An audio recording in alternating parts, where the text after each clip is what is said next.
YouTube, j'espère que ça va bien en ce mois d'octobre, j'espère que le début de l'automne est bon, que la rentrée a été bonne si jamais vous avez une rentrée. On se retrouve donc pour une nouvelle vidéo des découvertes ludiques du mois passé, donc du mois de septembre. Plein de choses découvertes, mais vous allez le voir, pas de top ce mois-ci, pas de jeux qui se sont vraiment démarqués, qui sont sortis du lot. Alors, c'est pas la première fois que ça arrive, c'est sans doute pas la dernière, et c'est pas grave, hein, on peut pas avoir tous les mois des tops, et puis il y a des mois où il y en a 4, 5, donc ça s'équilibre. Vous verrez quand même qu'il y a eu quelques belles découvertes, hein, rassurez-vous, il y a dans ce que j'ai découvert des choses que je peux vous recommander, et que j'espère que vous essaierez ici et là. Et évidemment, il y aura comme tous les mois des choses un peu plus décevantes, voilà, des déceptions, des choses plus mitigées également. Juste avant de se lancer là-dedans, je rappelle comme toujours que les images que j'utilise, alors souvent c'est des ressources proposées par les éditeurs, que ce soit des vidéos ou des images, que ce soit sur Board Game Geek ou sur leur site. S'il vous plaît, si vous êtes éditeur, faites un petit onglet presse où on peut télécharger des trucs. Parce que ce mois-ci, il y a quand même quelques fois des éditeurs, et vous verrez notamment sur un segment où je me suis arraché un peu les cheveux que j'ai pas, où il y a que dalle, donc voilà. Et moi je suis amateur, hein, je fais ça pour le plaisir, je gagne pas d'argent là-dessus et ça me va très bien comme ça. Juste, si moi je m'amuse à faire des photos, ça va pas mettre vos jeux en valeur, et en fait ça va me prendre du temps, et ça va m'énerver parce que je serai pas satisfait du résultat. Moi je suis un amateur, vous êtes des professionnels, vous voulez qu'on parle de vos jeux, donc donnez-nous les ressources pour qu'on le fasse. Encore une fois, si j'étais professionnel et que c'était à plein temps, soit je payerais quelqu'un pour le faire, soit je prendrais le temps de le faire, c'est pas le cas. Du coup, merci quand même à Eric de What's Eric Playing, comme toujours, je vous mets son petit Instagram, son petit site, voilà, où il fait des très très jolies photos, lui pour le coup. Donc voilà, lui c'est son activité principale sur Instagram et tout, et sur Board Game Geek, et m'autorise à les utiliser gracieusement, donc un grand merci, parce que j'utilise son travail là où je devrais avoir utilisé ceux des professionnels du monde du jeu de société, donc voilà. Après ce petit coup de gueule qui revient tous les mois, hein, des fois j'y appuie un peu plus que d'autres, mais voilà, et encore une fois j'attends pas les mêmes choses d'éditeurs qui font leur premier jeu. Ici on voit là-bas Enemy Anemone, qui, bah voilà, ça c'est un tout petit éditeur, j'attends pas le même travail que ceux qui ont fait juste par là, j'ai toujours du mal avec ça. Sides, hein, qui sont les anciens de Repoprod, vous verrez sur le segment de Sides ce que je veux dire. Donc merci encore une fois Eric, c'est très très cool. Comme d'habitude, avant de se lancer, si vous aimez cette vidéo, n'hésitez pas à mettre le petit pouce qui va bien, à partager tout ça avec vos proches ou sur vos différents réseaux. N'hésitez pas aussi à mettre des trucs dans les commentaires, que ce soit sur les jeux que vous avez vous découverts, sur les jeux que moi je commente, et si vous êtes d'accord ou pas avec moi. Voilà, après cette intro qui est ma foi un peu longue, je vous propose qu'on passe vers les déceptions. Allons-y. On va me dire, oui, oh, vous êtes un con, vous allez jeter ça. Oui, je le jette, parce que ça, c'est honteux, ça. C'est pas de la charcuterie, ça, c'est de la merde. Je vous l'ai dit il y a quelques mois avec Feu de Camp, je suis quelqu'un qui est assez client des jeux d'empilement ou d'adresse, parce que bah, c'est des jeux qui véhiculent assez facilement des moments spectaculaires, des moments de tension, ou qui parfois, bah, ça forme aussi des réalisations qui, je trouve, ont un certain charme. Mais alors là, dans Blogs en fait, hein, on a beau empiler des formes, c'est pas vraiment le cœur de l'expérience, on est plus dans du jeu de devinette que du jeu d'empilement, puisque c'est un jeu où il va falloir s'agir de faire deviner à ses partenaires un mot. Et pour ça, en fait, on va utiliser les objets qu'on peut manipuler, donc on est plus dans quelque chose qui rappelle Creativity que le Jenga. Hein. Aussi, on pourrait comparer un petit peu ça à Imagine, mais dans Imagine, qui est un très bon jeu, hein, il y avait la liberté aussi de mettre beaucoup plus d'éléments, ça laissait beaucoup plus de place, je trouve, à la créativité, il y avait même la possibilité d'animer un peu tout ça, ce qui est pas trop le cas dans Blogs en fait. Alors il y a un élément qui est quand même chouette dans Blogs en fait, c'est celui que je retiens. C'est quelque chose que j'aimerais aussi voir un peu plus dans les jeux de société en général, c'est la manière dont on impose à l'adversaire ce qu'il ou elle peut utiliser comme élément. Donc il y a plusieurs éléments, des boules, des machins, des trucs, et on va imposer à l'autre ce que il ou elle va devoir utiliser pour faire deviner son mot. Là, voilà, on sait aussi le mot qu'il ou elle doit faire deviner, donc évidemment on va essayer de lui proposer des pièces qui vont pas lui faciliter la tâche. Au-delà de ça, au-delà de cette idée quand même, que je le rappelle plutôt bonne, que j'aime bien, bah tout est un peu dispensable. Hein. L'idée de base est rigolote, mais les pièces, elles sont pas très nombreuses, on fait vite le tour de leur utilisation, le contenu en termes de cartes et de mots à deviner, je trouve qu'il est assez léger, avec beaucoup de cartes aussi qu'on peut personnaliser, on n'a pas besoin de cartes pour ça les amis, on peut aussi prendre des bouts de papier et les personnaliser, là il y a, je dirais pas la moitié des cartes, ce serait un peu exagéré, mais il y a quand même beaucoup de cartes vierges. Également, il nous a semblé, alors à confirmer, mais observez sur quand même un jeu de mots comme ça, où le seul contenu écrit c'est ça, des erreurs de traduction sur les mots à faire deviner. Alors des erreurs, je suis un peu dur, au moins une erreur, parce qu'en fait il y a eu un mot, je crois que c'était jeté, qui était a priori, on a regardé un peu les autres cartes, le seul verbe de la boîte, alors que je pense qu'à la base ça devait être throw ou un truc comme ça, un homonyme en anglais qui a été traduit comme un verbe. Je pense qu'en tout cas c'est une erreur de trad. Du côté des contraintes de pause, un peu comme pour Feu de camp à l'époque, j'aimais mieux Feu de camp, mais il y avait quand même cette limite-là. Il y a quelques contraintes, genre fermer les yeux, jouer avec sa main gauche. C'est assez pauvre, c'est pas très inventif, pas très original. Et en plus, il n'y a pas de limite de temps, ce qui était aussi le cas dans Feu de camp par ailleurs. Du coup, ces contraintes-là, elles sont un peu inutiles. Parce que, en fait, certes, on doit construire le truc plus difficilement, mais juste si je suis pas très bon de main gauche, je vais juste prendre plus de temps. Mais bon, voilà, c'est un peu nul. Alors finalement quand même, avouons-le, on a quand même rigolé autour de la table, mais c'est pas le jeu qui était drôle ni bon, c'est la manière en fait dont ces contraintes-là menaient à des situations absurdes, notamment moi qui fermais les yeux et qui ai perdu une pièce sur la table, mais je pouvais pas rouvrir, alors j'essayais de chercher des trucs et c'était complètement absurde. Mais en fait, c'est des situations où on aurait pu aussi rire dans un Great Western Trail par exemple, c'est pas vraiment à mettre au crédit du jeu je trouve. Bref, l'idée de base est pas inintéressante, comme dit ça peut un peu rappeler Creativity, en moins bien, avec moins de variété. Je trouve que quand même le résultat final est assez fade et assez faible par rapport à d'autres jeux du genre. Alors j'ai la version Big Box de Carson City depuis le tout premier Kickstarter, je crois qu'il était ressorti il y a pas très longtemps, mais je vous avoue que cette Big Box là qui prend de la place, qui m'a coûté cher, j'ai jamais pris le temps d'y jouer, c'est un peu le malheur de ce qu'on appelle la pile de la honte, de la future joie comme vous voulez. J'avais fait une partie du jeu donc de Xavier Georges, qui est l'auteur, qui a notamment aussi travaillé sur des jeux de Pearl Games et tout. J'en avais fait une partie donc avant le financement participatif sur une version d'un ami qui était pas du tout la version KS, qui était une version boutique. Et je vous avoue que j'ai pas des masses de souvenirs, si ce n'est que je crois que j'avais plutôt apprécié le jeu. Mais bon, on parle d'une seule partie, il y a plus de 10 ans, mais bon, les jeux vraiment marquants, malgré une unique partie, j'arrive à m'en rappeler quand même, je pense par exemple à Diplomatie, c'est que, même si j'en ai des souvenirs plutôt bons, ça doit pas m'avoir chamboulé, mais bon, soit. Et donc la version carte, alors c'est encore Xavier Georges qui est derrière, même auteur. Je pourrais pas du coup faire un peu la comparaison de l'esprit de Carson City, à quel point est-ce que ça se place dans l'affiliation, à quel point ça en reprend des principes, est-ce que Carson City était déjà du city builder, je sais plus trop, il me semble qu'il y avait des comparaisons avec Keylus, mais à quel moment. Par contre, ce que je sais, c'est que j'ai trouvé ça vraiment assez moyen, la version carte, et que ce soit en version mobile, qui est vraiment la version mobile, alors... c'est peut-être pas... déjà, c'est un jeu peut-être un peu long pour le mobile, mais ça, à la limite, moi je suis capable de jouer à route sur mobile, bon, plutôt sur tablette que sur téléphone. Mais alors, cette version-là, elle est vraiment pas très agréable à manipuler, à regarder comment scroller les cartes et tout, c'est assez laborieux. Et sur Yucata, j'ai essayé aussi parce qu'il est dispo là-bas, et c'était pas juste entre guillemets l'interface mobile qui faisait que j'ai pas aimé le jeu. J'ai vraiment le sentiment d'un jeu assez quelconque, où on va superposer quelques cartes, comme dans plein de jeux. Il y a des scorings qui vont être comme dans tous les city builders, les jeux de construction de ville. Ça va être, si tu te mets à côté de ça, ça va te rapporter des points, mais si tu fais ci, ça va te rapporter des points comme ça. Alors ça peut vous plaire, moi je sais que j'ai déjà vu ça plein de fois, j'ai Suburbia qui me convient tout à fait là-dedans, et que je trouve assez cool. Là, celui-là apporte pas grand chose, je trouve, si ce n'est que effectivement c'est pas le même format de boîte, et ni le même prix qu'un Suburbia. Mais ouais, il y a plein de jeux qui ont déjà fait ça, de manière parfois plus claire, plus originale, plus jolie aussi, plus immersive. Alors ici, il y a quand même deux trucs que je retiens, il y a les personnages, qui sont des trucs qu'on peut acheter à la place des cartes bâtiments et tout ça, paysages, mais la plupart des personnages, malheureusement, je les trouve pas très intéressants, parce que du coup, ça va être plutôt des personnages qui vont valoriser tel axe ou tel axe pour les scoring,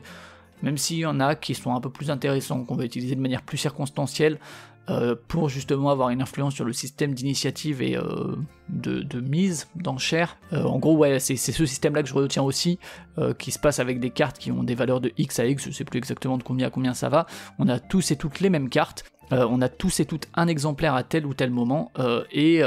du coup en fait on révèle, on choisit de manière simultanée et cachée un exemplaire des cartes, et évidemment ça va déterminer l'ordre d'initiative. Assez classique, on fait ça sur 2 manches. Assez classique, c'est quand même un système que j'aime bien, moi, ce choix simultané. C'est comme Valbara, c'est comme Libertalia et compagnie, hein, c'est là aussi pas très original, mais disons que moi c'est un truc que j'aime plutôt, et qui va créer forcément de l'interaction, puisque ça va déterminer quelle tuile ou quelle carte on va prendre avant les autres, et voilà, enfin ça force un peu à regarder à quel point j'ai envie de dépenser ce tour-ci, à combien ça va me rapporter, etc. Ce qui mène aussi peut-être un peu à de l'analysis paralysis. Moi j'ai joué vraiment sur mobile, donc peut-être pas, mais je pense qu'en vrai t'es là et t'essayes d'évaluer. Je pense que c'est assez dur d'évaluer sans aide numérique qu'est-ce que rapporte chaque truc, et ça je sais que moi c'est un truc qui me pose pas mal de problèmes. Mais sinon ouais, faut vraiment, ouais, c'est un truc où c'est des dynamiques que j'aime bien, le côté évaluer ce que le jeu va nous offrir, puisque c'est très opportuniste, hein, et combien on est prêt à donner, un peu aussi comme dans un Isle of Sky, même si dans Isle of Sky c'est pas une rivière de cartes, c'est par rapport aux autres, donc encore une autre interaction, et d'un certain point de vue, je sais pas ce qui est préférable en fait, parce que l'expérience physique, je l'ai dit, je pense que ça peut mener à de la grosse analysis paralysis que je déteste,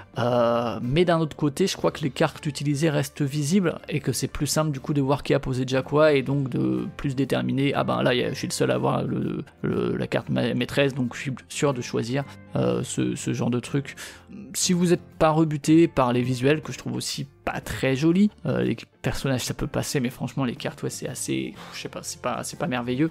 Si vraiment le city building dans des zones un peu restreintes c'est votre truc, avec des petits scoring d'adjacence et compagnie, pourquoi pas, sinon passez votre chemin, je pense, hein, vous avez déjà vu ça 100 fois, c'est un jeu de cartes qui va pas apporter grand chose à ce que vous pouvez avoir rencontré ailleurs, et juste moi ça va me donner l'envie de ressortir en fait la version de base de Carson City, donc le jeu qui n'est pas le jeu de cartes, pour voir si finalement c'est un jeu qui a quand même passé le cap des années, ou si je vais l'envoyer sur Ocaseo, parce que finalement le fait que j'ai rien retenu de ma seule partie, il y a peut-être une bonne raison derrière ça. On va passer assez vite sur celui-ci, c'est un petit jeu de cartes qui est arrivé chez Yellow, il est annoncé que ce soit sur BGG ou sur la boîte, pour 10 minutes, c'est incroyable, parce que en fait, c'est beaucoup plus long que ça si on respecte la partie standard, mais même la partie courte ne dure pas, je crois, 10 minutes. On a joué 40 minutes, hein, nous, à 3. Bon, peut-être un peu lentement, mais j'ai pas eu ce sentiment non plus, donc bon. On est dans du tout petit jeu de cartes pour taper le carton, quand même se faire quelques crasses, essayer de faire au mieux, et il va falloir accepter évidemment de ne pas pouvoir tout maîtriser, hein, il y a pas mal d'aléatoires et tout. Le but c'est assez simple, on doit faire avec ce que le jeu nous offre, mais il y a quand même des petits moments de choix qui sont intéressants, où on a l'impression de prendre un peu la main sur le jeu, que ce soit d'ailleurs notre jeu ou celui des autres qui vont jouer après nous. L'idée, hein, comme l'annonce le titre, c'est d'essayer de faire des grands fossés, donc des grands écarts entre, comme Jean-Claude Van Damme, pour essayer de maximiser ses points, en gros, entre les cartes qu'on a le plus et celles qu'on a le moins. Et notamment, ouais, il y a la recherche parfois de l'égalité qui permet de scorer beaucoup et tout. C'est pas inintéressant de ce point de vue-là sur vraiment certains points, mais c'est pas assez souvent qu'on a ces espaces de choix, et que ces espaces de choix sont intéressants. Ça reste un petit peu plan-plan, ça manque de dynamisme. Moi, j'ai fini par trouver le temps long. Je reste assez client de ce genre de petit jeu de cartes. Je pourrais y rejouer à Gap, je pense, mais c'est un jeu que je vais avoir oublié très vite. Et en fait, il y a plein d'autres jeux du genre que je sortirais plus volontiers, comme par exemple Mind Up, dont je vous parlais il y a quelques mois. Donc voilà, pas nul, mais pas non plus mémorable. Rappelez-vous, le mois dernier, je vous ai parlé de Jérémy, cet ami du collège que je salue. On va recommencer, mais là, il va être que pour un seul jeu, et malheureusement, qui s'est avéré être une déception. Donc c'est un jeu de pli, il s'est dit que, il connaît ma passion pour les jeux de cartes, donc il s'est dit, allez, Hagakure, tu as jamais joué, moi je l'ai, tu l'as pas, tu le connais pas, allez, c'est l'occasion de te le présenter. Ce qui est vrai, il a eu raison, hein, dans l'ensemble, même si le résultat n'a pas été toujours très marquant, moi j'adore découvrir des trucs, notamment du côté des jeux de pli. Et donc du côté des auteurs, on retrouve des personnes dont j'ai parlé plusieurs fois, et rarement en positif, c'est Franck Critin et Grégoire Larget. On les connaît parce qu'ils ont travaillé notamment avec Sébastien Pochon, vous savez, c'est le fameux Lartinchon, ou Lartichon, je sais plus, Lartinchon je crois, qui a travaillé sur Botanique, sur Champion, sur Maui. Botanique est pas mal, hein, Champion est pas si pire, Maui c'est vraiment nul. Et le deck de Hagakure est pas inintéressant, on n'est pas dans du truc où il y a 4 couleurs et X cartes, en fait il y a que 2 cartes et chaque valeur est unique, alors c'est pas le seul jeu de pli à faire ça, mais c'est quand même plutôt rare. Il y a aussi quelques cartes spéciales qui apportent un peu de piquant ici et là. Le scoring il est assez bateau aussi, il y a en gros 1 point par pli, mais si on fait 0 pli on fait -2. Mais surtout ce qui va disons, le différencier du reste,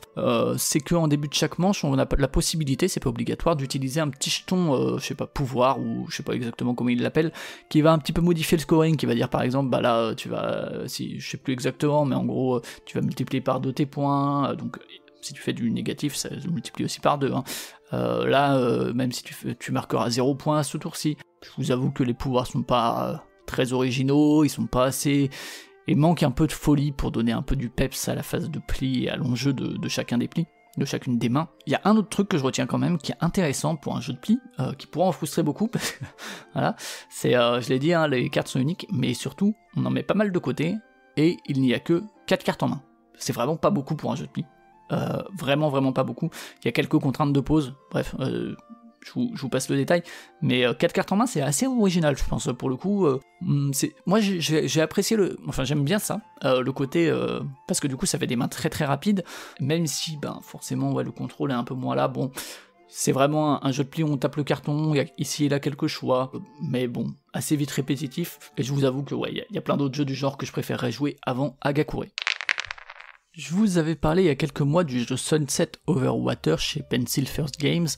en vous disant que sans doute il y aurait d'autres jeux de cet éditeur dans les mois à venir. Bon, il n'y en a pas eu finalement avant celui-ci, qui s'est avéré par ailleurs totalement inintéressant. Alors il paraît, on m'a dit que c'est un jeu à jouer à 3 ou 4. Donc bon, gardez un œil sur les hebdo jeux de société, peut-être que je leur donnerai une chance à plus, j'ai joué que à 1 ou 2, mais en l'état j'avoue que j'ai trouvé ça vraiment très nul, et j'ai été d'autant plus étonné de le voir si bien placé dans le top des BGG, parce qu'il est quand même dans le top 1000 ou pas loin, c'est assez épatant. Donc j'avais joué à 2 courant août, et alors il y a un flux de jeu qui est pas nul, en gros on prend une carte, on choisit si on la pose dans son jardin privé ou dans le jardin collectif, ou toutes et tous vont avoir accès, et puis on en prend une deuxième et on pose là où on n'a pas posé la première, en gros. Mais voilà, tout ça c'est assez ennuyeux, parce que on a 4 méthodes de scoring au cours de la partie, qu'on peut activer chacune une seule fois, mais c'est toujours les mêmes. C'est avoir des herbes différentes, c'est avoir des herbes qui sont les mêmes, c'est avoir quelques herbes spéciales qui rapportent un peu plus de points. Voilà. Et alors évidemment tout l'intérêt du jeu va être un peu dans le rythme pour valider un objectif de collection on va essayer de le valider au moment le plus pertinent, parce que comme dit on pourra le faire qu'une fois dans la partie, alors évidemment on va avoir envie d'attendre pour maximiser les points qu'il va rapporter, mais on peut pas faire ça pour tous les objectifs, donc en fait il faut vraiment trouver de meilleurs moments pour marquer des points les plus intéressants. Le moment où on sent qu'attendre, en fait, ben, on risquerait de se voir piquer les plantes qui pourraient nous intéresser dans le jardin collectif, etc. Il faut aussi un peu faire gaffe aux cartes qu'on gagne parce qu'elles rapportent quelques points à la fin. Donc bon, il y a quand même un peu à faire attention au jeu des autres, mais je vous avoue qu'à 2, quel ennui, c'est très fixe, on enlève la moitié du jeu, donc on peut même pas trop contrôler vraiment ce qu'il y a. Le rythme du jeu il est très plat, on se fait chier alors que le jeu il dure 15 minutes. Il n'y a aucun enjeu en fait, alors que les histoires de tempo, ça doit apporter de l'enjeu, ça doit apporter de l'attention, là, que dalle. Et alors j'ai essayé le mode solo, parce que justement, en fait, Sunset Over Water, dont je parlais plus tôt, ouais, il modifie un peu son système, et il arrivait à être un peu plus tendu dans son mode solo. Je me suis dit, pourquoi pas, peut-être que Herbaceus aussi, c'est le cas, et ben pas du tout. Et j'ai fait une seule partie solo, et j'ai pas spécialement fait gaffe, je suis pas spécialement performant en général dans les jeux, j'ai pas été soucieux de maximiser le score, et en vrai, ça m'a amené à 1 point de la meilleure catégorie de score. Donc le système est pas plus intéressant, il n'y a aucun challenge pour essayer de se dire je suis peut-être passé à côté de quelque chose, peut-être qu'il y a moyen de s'améliorer. Bon, et en plus j'aime pas spécialement les systèmes de score dans les modes solo, ça je le dis à chaque fois. Donc bon, gardez peut-être un œil sur mes autres formats au cas où, si jamais à plus c'est plus intéressant. Je vous avoue que j'ai vraiment la flemme de le ressortir, parce que j'ai essayé plusieurs fois avec plusieurs personnes, et ces dernières semaines c'est vraiment une des expériences les plus plates et ennuyeuses que j'ai eues. Si vous me suivez depuis quelques temps, alors vous savez que j'adore les jeux de pli, mais vous connaissez aussi peut-être mon aversion pour les jeux à information complète, les jeux abstraits. Moi j'adore quand il y a un peu d'aléatoire, alors il faut bien sûr équilibrer tout ça, mais j'adore que ça réserve des surprises, j'adore quand il y a un peu de chaos, ça force à s'adapter au jeu et pas seulement à ce que fait l'adversaire. Bref, moi j'adore qu'il y ait de la vie dans les jeux, voilà. Ça m'éloigne forcément de plein de jeux qui sont par ailleurs passionnants à analyser en termes de game system, mais voilà, Micro Dojo du coup, il échappe pas à cette règle, mais quand même, j'ai joué joué uniquement sur Board Game Arena, et je dois reconnaître que même si j'aime pas le genre, ça, voilà, j'y peux pas grand chose, il a quand même des éléments pour lui qui, je trouve, sont assez intéressants et qui m'ont un peu séduit et qui m'ont donné l'envie d'y revenir ou de le faire découvrir, même si forcément, finalement, moi mes parties elles étaient pas ouf parce que j'aime pas les jeux abstraits, parce que voilà, c'est la globalité de l'expérience, c'est pas à mon goût. Mais ce que j'en retiens et que j'aime beaucoup, j'en avais parlé dans Wild Space, que j'avais aussi trouvé assez décevant, pour d'autres aspects, mais c'est le côté très resserré du game design. On est sur un tout petit plateau de 9 cases seulement, l'espace de décision il est hyper réduit parce qu'on peut que bouger un pion, et en plus il y en a qu'on n'a pas le droit de bouger, donc le choix il est très vite fait, on voit très vite les enjeux de chaque mouvement, on peut aussi très vite bloquer l'autre, le conflit du coup il va être assez rapide également, on va vite se mettre l'autre à dos. Je trouve qu'il y a aussi des petits objectifs et tout, on arrive à situer à quel moment on va plutôt viser celui-là ou celui-là, comment on va se préparer à cet objectif, ou plutôt à celui-là qui arrive plus tard, on va essayer d'optimiser un peu la prise des bâtiments, à la fois parce qu'ils ont des pouvoirs intéressants, mais il faut aussi trouver le bon moment pour s'en séparer, pour grappiller quelques points, puisque le but c'est de gagner 7 points, hein, donc c'est une course, ce qui est aussi plutôt un truc que j'aime bien, même si finalement beaucoup de jeux abstraits sont quelque part une course. Je sais pas si on peut parler de course par exemple dans les échecs où la course c'est mettre l'autre mat en premier, je sais pas, dites-moi dans les commentaires si c'est pertinent comme comparaison. Là il y a le but d'arriver à 7 points, donc en gagnant des objectifs ou en vendant des bâtiments. Le mode avancé d'ailleurs, je trouve que les objectifs sont un peu plus intéressants parce que c'est pas juste avoir le plus d'argent ou le plus de nourriture ou avoir le plus de bâtiments, ce genre de trucs. Il y a notamment des questions de placement qui donnent une autre lecture au jeu, et parfois ces objectifs-là forcent en fait à opposer, à prioriser un petit peu, et ça offre un petit peu plus d'opportunisme, et on va se dire ah là j'aurais bien ça, mais en même temps si je fais ça, ça me donne potentiellement cet objectif, etc. Après voilà, bon, le cœur c'est de la collecte de ressources, hein, je l'ai dit, les deux ressources c'est la bouffe et puis la thune, c'est un peu mollasson, tout est visible, donc on est vraiment dans du jeu abstrait, on peut évaluer tous les embranchements, c'est quelque chose que j'aime pas du tout, mais quand même, je trouve malgré tout ce côté très resserré, très étroit, on peut y jouer un peu plus à la cool, sans voir des 12 coups à l'avance, et on peut assez vite évaluer les options qui nous sont proposées. Alors voilà, moi j'y jouerai sans doute quasiment jamais, c'est vraiment pas mon genre de jeu, j'y prends pas de plaisir, mais des jeux abstraits que j'ai pu essayer ces dernières années, j'en essaye pas beaucoup parce que je sais que j'aime pas ça, alors c'est plus de la curiosité qu'autre chose, mais je pense que Microdojo c'est sûrement l'un de ceux auxquels j'ai pris le plus de plaisir à jouer, toute proportion gardée, même si, je l'ai dit, hein, les jeux abstraits j'aime pas ça, mais je trouve que c'est des jeux passionnants à décortiquer, je pense que Microdojo n'est pas le plus intéressant à décortiquer, mais voilà, en termes de plaisir de mon côté, disons que c'est pas le pire. Je crois que je l'avais dit quand j'avais parlé de King Domino Duel il y a quelques mois, King Domino, aujourd'hui encore, c'est un jeu que j'aime bien sortir de temps à autre, que je respecte, même si il a toujours ses côtés appréhension de l'espace qui, moi, ça me laisse toujours un peu de côté parce que j'ai vraiment du mal. J'avoue que j'aime beaucoup moins l'idée d'univers étendu qui s'est créé autour de la licence, et de manière générale, c'est quelque chose avec lequel j'ai du mal et qui souvent est peu porteur de jeux vraiment marquants. Souvent, en fait, c'est des trucs, ça rajoute des trucs au système et ça en vaut pas vraiment la peine. Et en fait, en rajoutant des trucs, on s'éloigne un peu de ce qui fait la force et l'élégance du jeu de base. Alors parfois ça marche, Dragomino, je trouve que c'était très bien, par exemple, en proposant une expérience vraiment différente et destinée potentiellement à un autre public, mais même le public de King Domino pouvait prendre du plaisir sur Dragomino. C'était pas un King Domino moins, entre guillemets, c'était autre chose, et parfois pas, je vous parlais de King Domino Duel que je trouvais vraiment assez inutile comme implémentation, et je vous avoue que Queen Domino ne m'attire pas du tout non plus. Et alors Moon River, lui, donc c'est un héritier de King Domino, mais il dit au revoir aux fins en Mino, mais c'est bien une variation du succès de Catala chez Blue Orange. Évidemment, on essaye de surfer sur la licence, alors oui et non, parce que c'est vrai que de retirer le Mino, même si les palettes de couleurs et tout se rapprochent évidemment du jeu de base, peut-être que ce sera moins évident, mais évidemment l'idée c'est aussi de rapporter, que la licence elle continue de rapporter, un peu comme pour un Seven Wonders ou quoi, ça n'est rien de la qualité du jeu, hein, c'est juste une dynamique éditoriale, et donc pour l'occasion Bruno Catala il a été rejoint par Johan Servet, c'est un auteur que je connais pas trop, mais vous pouvez en entendre une interview par Paul Gara dans son podcast Le Point de Paul Gara, je vous mets ça en description. Je sais pas du tout qui a apporté quoi là-dedans, vous savez, toujours avec ces catégories où il y a quelqu'un qui rejoint, on se dit il est associé, mais est-ce qu'il a travaillé dessus, etc. Aucune idée, j'en sais rien. Mais en gros l'idée c'est qu'on va couper les dominos en deux avec des pièces en forme de puzzle,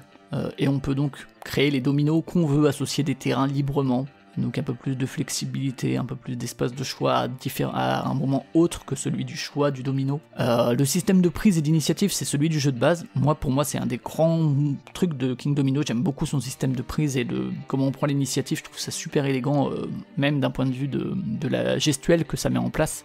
C'est toujours le cas ici, c'est un système que j'aime bien et je l'aime toujours. Mais bon, on garde quand même les grands principes en termes de points de victoire avec l'histoire des multiplications. On rajoute quand même des petits jetons qui vont rajouter des éléments de score, qui vont permettre de déplacer des trucs, qui vont permettre d'optimiser un petit peu les placements de ce qui fait marquer des points. Il y a aussi quand même quelques éléments d'interaction plus directs, plutôt une bonne chose de mon côté, mais King Domino, c'est un jeu où il y avait de l'interaction déjà. Le système d'initiative, c'est un jeu qui permet pas mal de blocage et de surveillance de l'autre. Quand on joue à 2 des autres, c'est un peu moins le cas quand on joue à 4, mais à 2, il y a quand même beaucoup d'interaction déjà dans King Domino. Reste que, en termes de sentiments, on reste en terrain très connu, ce qui j'imagine est le but quand on reste dans la licence. Mais je vous avoue que tous ces petits ajouts de flexibilité, de jetons et tout, ça fait que ralentir le rythme du jeu. Un jeu qui sinon était vraiment assez fluide. Ça rajoute aussi des moments et des ouvertures de choix, des nouveaux enjeux en fait, que je trouve assez superflu en termes de ce qu'ils prennent comme temps et comme énergie ou comme espace de choix, et par rapport à ce qu'ils peuvent rapporter en termes de sensation de jeu. Je trouve que ce qu'ils nous demandent par rapport à ce qu'ils apportent, c'est pas vraiment intéressant. Encore une fois, je l'ai déjà dit, j'ai d'autres comparaisons comme ça, que ce soit King of New York, que ce soit Welcome to Las Vegas. Je trouve qu'on est dans une volonté de rajouter des couches en fait sur des recettes qui brillent justement par le fait qu'elles sont simples et qu'il faut pas rajouter ces couches là qui apportent pas un goût assez différent pour valoir le coup d'aller au-delà de la curiosité. Donc Moon River, j'ai pas trouvé ça merveilleux. Et on finit avec une découverte que j'ai faite une fois de plus, il y en a presque tous les mois, mais grâce à l'application Trickster Stable. Je vous en parle régulièrement dans ce format, et comme d'habitude je vous mets le lien dans la description. Ça permet de découvrir plein de trucs contre des IA. Et alors Splitter, j'en avais déjà entendu parler, je crois que c'était sur Board Game Geek où j'avais vu une partie, et donc sur Trickster Stable c'est juste un mode solo qui reprend, et je pense que en vrai c'est à peu près pareil qu'à plusieurs, puisqu'on utilise les dés, il n'y a pas vraiment de système d'interaction ou de privation de dés. On est dans du jeu à cocher avec des grilles symétriques, on va lancer 2 dés et on doit mettre les 2 valeurs dans des cases qui sont opposées par l'axe de symétrie, et bien sûr on va essayer de mettre les 1 tout seul, les 2 par 2, etc. pour marquer autant de points que le groupe en question. Donc si j'arrive à mettre 6-6, je marquerai 6 points. Sauf que si je fais 7-6, ça vaudra 0. Alors évidemment, petit à petit, les possibilités vont se restreindre dans la grille. Il y a quelques cases qui vont aussi permettre de scorer plus, de doubler la valeur de trucs ou quoi. Il y a aussi une autre grille, donc il y a les 2 grilles sur l'application. Je vous avoue que j'ai très vite fait le tour du jeu, que ça se renouvelle pas des masses. Alors ça se joue en 1 minute, il y a le côté un peu addictif à la Candy Crush, mais est-ce que ça fait de Candy Crush un bon jeu? Je ne sais pas. Est-ce que ça fait de Splitter un bon jeu? Non plus, je ne pense pas. Et je vous avoue qu'il y a un côté aussi où, comme ça se restreint en fait, et qu'il n'y a aucun moyen de contrôler les lancers, les derniers lancers, qui sont totalement hasardeux, ça peut être ultra frustrant parce qu'en fait ça peut complètement éclater une partie et sans qu'on ait aucun moyen de le prévoir ni de le contrer. Donc de temps à autre, pour tuer le temps entre guillemets, je relance l'appli, mais rien de bien marquant pour ma part, ça doit être le jeu que j'aime le moins sur l'application. Voilà, comme vous l'avez vu, pas mal de choses un peu mitigées de mon côté, aussi des choses qui sont pas vraiment faites pour moi. Je pense ici aux jeux abstraits, même s'il y a vraiment des jeux comme celui-ci, la Blocks en fait, où vraiment je trouve qu'il n'y a pas grand chose à sauver là-dedans. Heureusement, il n'y a pas que des déceptions dans la vie. Alors je l'ai dit, il n'y aura pas de top, donc il n'y a plus qu'une partie, c'est les jeux que j'ai pas mal, les expériences plaisantes. Il y en a quand même quelques-unes, vous allez voir, plus que de déceptions, et à différents niveaux, et quand c'est pas des tops, c'est parfois des trucs qui demandent à être confirmés. Il y a aussi pas de top, parce qu'il y a des jeux que j'ai joués que j'ai beaucoup aimés, mais dont j'attends de faire plus de parties pour voir si ça va être vraiment un top, ou si c'est juste un truc pas mal dans différentes configurations, ou à d'autres occasions. Mais donc allons-y, là ce dont je vais vous parler, c'est des choses que j'ai bien aimées, pour différentes raisons. Parfois j'ai été un peu tolérant avec, vous le verrez. En tout cas, je vous les recommande quand même, au moins de jeter un œil si le genre en question vous intéresse. Allons-y donc pour les expériences ludiques que j'ai trouvées pas mal.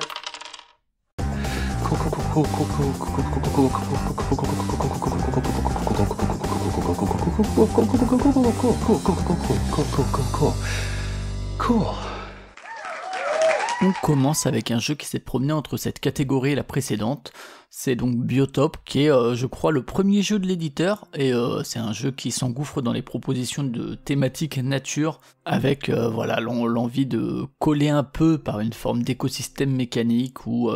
bah voilà, les différents éléments du jeu sont censés se rencontrer pour proposer des actions et des dynamiques qui sont un peu imbriquées les unes aux autres, ce genre de truc. C'est assez facile, Biotope, de le placer dans une certaine école de game design qui emprunte à beaucoup de choses des jeux de ces 5 dernières années, avec, je trouve, moi, un peu trop de choses notamment, et notamment trop de choses qui sont pas vraiment passionnantes. Et ce qui lui évite un peu la catégorie précédente, c'est que y a quand même un plateau central, et alors on a fait une partie à 4, et sur ce plateau-là, il s'y passait quand même pas mal de choses en termes d'interaction, avec de la bagarre pour des territoires, pour créer des zones continues, donc voilà, je te pousse, tu me pousses, j'essaie de profiter d'un truc, je m'y engouffre, j'essaie de préparer un peu l'interaction que je dois mener avec toi. J'avoue que je retiens un petit peu moins tout ce qu'on fait de son côté, puisque c'est des trucs avec des petits cubes, des petites optimisations pour marquer un peu partout, sans qu'il y ait vraiment une ligne claire qui se dégage de l'ensemble. Donc c'était pas un mauvais moment, peut-être un poil trop long, ça mériterait un peu d'élagage. Je pense que si on me le repropose, j'y jouerais peut-être, mais dans les jeux sortis cette année, je préfère Earth, dont je peux le rapprocher en termes de foisonnement de trucs, même si le système est assez différent. Dans Earth, je préfère par exemple le système d'action que comment ça se passe dans Biotope, ou bien autre ascendant, je pense, on peut citer Wingspan, et je préfère clairement dans Wingspan aussi la clarté d'exécution au côté un peu plus fouillis de Biotope, qui était, je le rappelle quand même, pas un si mauvais moment que ça. Il n'y avait pas de Reiner Knizia le mois dernier, et on va reprendre les bonnes habitudes avec un jeu qui date cette fois de 1998, qui a plutôt une bonne réputation, et j'avoue avoir craqué dessus spécialement pour sa version japonaise, que je trouve absolument magnifique, notamment la boîte, donc c'est Circus Flocati, mais je crois que si on traduit vaguement en japonais, en tout cas si j'en crois, mais truc de traduction c'est Souvenirs d'été. Le thème de base, on l'a dans le nom du jeu, Circus Flocati c'est le cirque, et dans tous les cas, le thème, on est dans un jeu de cartes, et le thème passe très clairement au second plan, au-delà des visuels. Et d'ailleurs, une petite anecdote, mais en parlant du jeu au cours d'un hebdo jeu de société, on a un peu fait le tour des différentes versions, et c'est vraiment un jeu qui brille par une forme de variété des choix artistiques qui sont proposés selon les années, selon les pays. Je vous invite vraiment à regarder les différentes versions de Circus Flocati, ça vaut vraiment le détour, et je pense qu'on peut être plus attiré par tel ou tel choix visuel que par tel autre. On est dans un jeu qu'on pourrait rapprocher de Hit, un peu le jeu de voiture, donc de Reiner Knizia, est sorti nettement plus récemment, il y a quelques années seulement, mais qui a quand même des spécificités bien à lui, même si on est dans un moteur de jeu qui est le stop ou encore, et le stop ou encore où on retourne des cartes et on essaie de pas avoir des doublons. Voilà, comme dans Hit, comme dans beaucoup de jeux, on peut exploser entre guillemets et mettre fin à notre tour si on révèle 2 fois des cartes de la même couleur, mais au-delà de cette mécanique-là, de ce cœur mécanique, il y a un but quand même qui est assez différent, la structure n'est pas non plus la même, et du coup ça évite le côté trop redondant, ça évite aussi de considérer Hit comme une simple refonte de Circus Flocati, chose que les refontes, il sait très bien faire, Reiner Knizia, c'est pour le meilleur ou pour le pire, mais ici, dans Hit, on explose si on prend de notre côté 2 cartes pareilles, alors que là, la ligne où on peut exploser en révélant la même carte, elle est centrale, elle est collective, elle est pas personnelle, et si on explose, on va défausser que la carte qui nous a fait exploser, on passe son tour, mais du coup, les autres cartes de la rivière, elles vont rester, et les adversaires vont pouvoir les récupérer éventuellement. Et là où dans Hit, si on révélait une couleur déjà présente, ça permettait de faire du coup tourner un peu les cartes autour de la table, ça faisait un peu rager, ça faisait de l'interaction et tout, pas mal de dynamique. Ici, du coup, l'interaction, elle intervient surtout par la centralité de la rivière et par quelques cartes à effet que j'aime bien, même si là encore, pour donner un peu plus de peps, j'aurais aimé que ce soit encore plus varié. Il y a aussi le fait que dans Hit, on a les cartes face visible devant soi, donc qui circulent, etc., alors que là, on a une main de cartes. Donc c'est encore une fois des dynamiques différentes, et la grosse différence c'est dans le pourquoi on récupère des cartes. Dans Hit on en fait une pile de points, alors que là on les prend en main et on est plus dans un aspect collection, optimisation de sa main, puisque pour chaque couleur qu'on va avoir en main on va marquer que les points de sa carte de plus haute valeur, et du coup toutes les autres cartes de cette couleur deviennent inutiles. Mais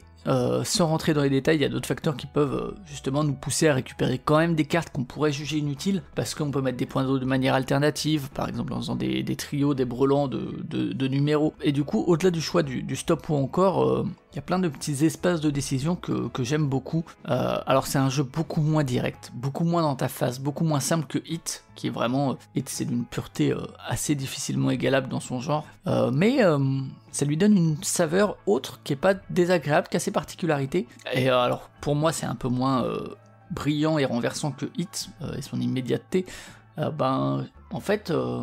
ça a quand même permis à Circus Flocati de trouver sa place dans ma ludothèque, et c'est pas le genre de jeu où je vais me dire, comme ça peut arriver, pourquoi est-ce que je sortirais Circus Flocati alors que je peux sortir Hit. Il y a vraiment de bonnes raisons de le sortir plutôt que Hit en fait. Du coup c'est vraiment un jeu que j'ai pris pour la réputation et puis vraiment la beauté de son édition, et finalement je le garde et je le ressortirai pour la qualité de ses parties. Alors celui-ci je vais passer rapidement dessus parce que j'ai fait toute une vidéo sur Enemy Anemone dans un nouveau format qui est donc C'est plié, je vous mets tout ça en barre d'infos. Donc c'est un jeu qui est Enemy Anemone, un must not follow, un peu comme Potato Man dont je vous ai parlé il y a quelques mois, donc on n'a pas le droit de jouer une couleur qui a déjà été jouée, il faut jouer une carte de couleur différente de celle jouée précédemment. Mais la grosse différence par rapport à Potato Man et d'autres jeux du genre, c'est que si on ne peut pas suivre, si on ne peut pas ne pas suivre, si on peut pas jouer, ça met pas fin au tour et à la main, comme c'est le cas donc dans Potato Man, mais au contraire, on peut scorer une carte de notre main. Et je pense qu'entre les deux dynamiques, je préfère ça, même si je trouve que c'est une situation qui se présente pas assez souvent, en tout cas à deux, pas assez, à plus c'est un peu plus le cas, mais c'est quand même un peu trop rare. Par contre, j'aime bien l'autre élément principal du jeu, à savoir les fameuses anémones du titre, puisque c'est l'enjeu principal de choix à différents moments. Est-ce que je vais jouer telle ou telle carte? Si je joue telle carte, il y a des chances que je récupère une anémone qui va me donner de la flexibilité. Par contre, si je joue celle-ci, peut-être que je vais gagner le pli qui va me donner des points. Alors c'est pas un jeu ultra mémorable, moins que d'autres jeux de pli comme un Niet ou quoi dont j'ai parlé plus récemment, mais je trouve que Enemy Anemone est assez solide dans son genre. Même si voilà, vous allez voir la vidéo, je parle un peu de l'édition, on pourrait râler notamment sur le choix des couleurs, même si pour le coup il y a le double index qui est cool. Également ce qui est cool, et je trouve que les éditeurs un peu plus mainstream devraient un peu en prendre de la graine, le packaging est vraiment nickel, c'est exactement ce que je veux dans ce genre de jeu. Donc je vous conseille d'essayer, c'est facile à émuler, ça constitue une bonne porte d'entrée à ce genre qui fleurit pas mal ces derniers mois. Il y a Trick Item Crisis, il y a Aurum notamment, et notamment alors je disais que à 2 le twist de scorer son truc ne se produit pas assez, mais c'est ma configuration principale quand même ces dernières semaines, et je trouve que c'est un bon jeu à 2, ce qui n'est pas non plus toujours le cas dans ce genre de jeu, donc n'hésitez pas à essayer Enemy Anemone. Quelle curiosité ce Far Away, c'est un jeu que je trouve assez vain dans son but, parce que comme trop souvent chez ces auteurs, c'est des éléments de scoring qui ressemblent un peu à tous ceux de leurs autres jeux, et en vrai à tous les jeux qui sont sortis depuis 10 ans. J'en parlais un peu le mois dernier avec Elawa également, et pour moi, clairement, ces deux auteurs-là qui sont les mêmes, c'est parmi les moins inventifs du secteur, avec des productions qui à chaque fois me laissent sur le côté, et où je me pose la question du mais pourquoi est-ce qu'on édite encore ça alors que vraiment ça apporte pas grand-chose. Mais là, Far Away, malgré mes réserves, et il y en a, c'est un jeu dont j'ai fait pas mal de parties, et c'est un jeu surtout qui me donne envie de produire du discours. Et ça c'est cool. Je le fais découvrir avec... j'ai envie de le faire découvrir avec quasiment toujours, j'enchaîne 2 parties, le temps de découvrir en fait le système de jeu, ce scoring qui se fait au retour du voyage entre guillemets, et qu'on prépare à l'aller, et là-dessus, pour le coup j'ai joué sur Board Game Arena uniquement, et je trouve franchement super adaptation, parce qu'en général dans Board Game Arena, ou trop souvent au moment du scoring, on nous met un truc et puis pouf, on nous dit ah t'as fait tant de points, et du coup pour Far Away précisément, ça rendrait difficile le fait de se rendre compte de comment fonctionne ce scoring et comment est-ce que en fait ça a du sens de le préparer. Et là, vraiment, BGA propose le chemin retour en retournant carte par carte, et donc ça permet vraiment de saisir ce qui fait le cœur du jeu.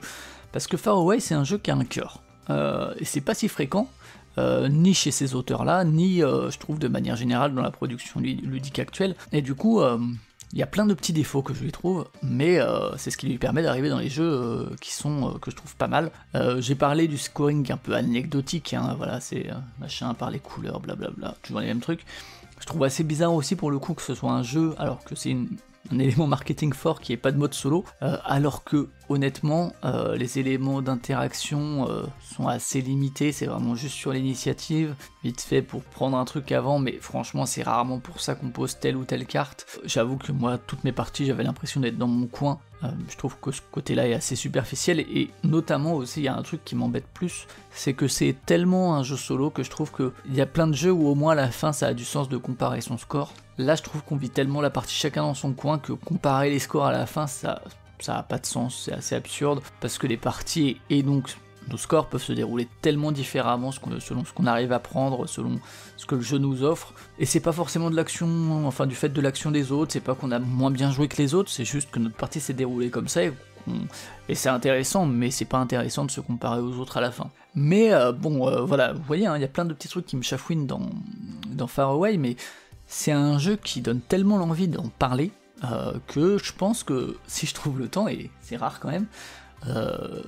c'est rare que j'ai le temps, ça déjà d'une, mais c'est rare que je fasse ça. Je pense que je ferai une vidéo spécifique sur Far Away, et sur, pas pour vous expliquer le jeu et tout, mais sur pourquoi je trouve qu'il est intéressant en tant qu'objet de discours. Alors voilà, bon, moi, au-delà de 2-3 parties, j'ai compris la dynamique, j'ai compris les contradictions apparentes un peu que propose le jeu, j'en ai fait un peu le tour rapidement.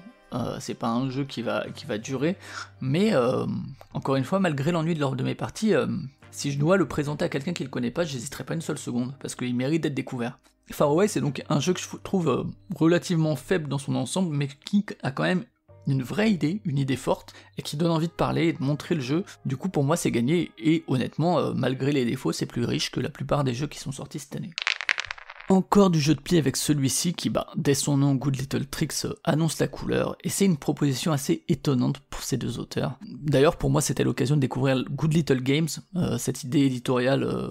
où ils sont tous les deux de proposer des jeux en print and play avec maximum 27 cartes, et parfois, voire souvent moins. Je vous l'ai déjà dit quand je parlais des button shells ou quoi, moi c'est vraiment des contraintes en termes de création que j'aime bien, parce que j'aime bien poser des contraintes pour ensuite évoluer à l'intérieur. Ça garantit jamais un bon résultat, c'est pas ça la question, en tout cas en termes de création c'est intéressant. Donc Matthew Dunstan et Brett G. Gilbert, c'est deux auteurs qui travaillent souvent ensemble, qui travaillent pas que ensemble, qui sont prolifiques, qui sortent plein de trucs, et où c'est très très inégal en termes de production. Ils sont capables du meilleur, notamment Elysium, qui l'a mis vraiment sur ma carte des auteurs à suivre, les deux. Grand jeu Elysium, où vous avez parlé aussi de Mandala, où il y a que Brett G. Gilbert qui a travaillé parmi les deux, il avait travaillé je crois avec Trevor Benjamin,